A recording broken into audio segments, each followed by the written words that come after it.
Дайын болғаннан келіп тұрқ қой. Түсінікті. Ендеше Дина сұрақ қойып. Қош келдіңіз. Қош көрдік. 2 жас аралық сізге кедергі келтірмей ме? Ой, 3 жас кешірім. Кедергі келтірмейді, сізге кедергі болмаса білмеймін. Үйленуге дайынсыз ба? Сияқты ғой, Дина? Иә.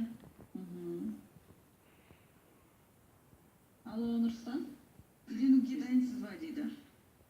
Дайын болғаннан кейін жаққа келіп тұрқ қой, маған дайын келмейді өзі. Дұрыс айтады негізі. Осындай ниетпен келу керек негізі, иә. Үйленуге дайын болғаннан кейін ғана. Басқа сұрақ жоқ па не? Бар. Отбасыңыз жайлы айта кетсеңіз. Отбасым, әпкем бар. Үйде 2 інім бар. Үйде ата-анам Қызылордада барлығы. Мен осында Алматыда жүрмін. Немен айналысасыз? Алматыда тұрасыз ба?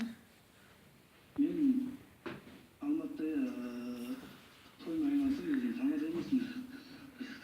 Тамада десе сразу андай пиар деп айтып отырсыздар ғой сіздер, иә. Фотограф болып операторлық жұмыс жасаймын. Тойда. Суретке түсіреді екенсіз, түсінікті. Мамандығыңыз қандай? Мамандығым осы оператор, фотограф мамандығы, радиоэлектроника связь деп. Ата-анаңыз біле ма? Қалай болып келгеніңіз жайлы? Анам біледі, әкем әзір естіген жоқ.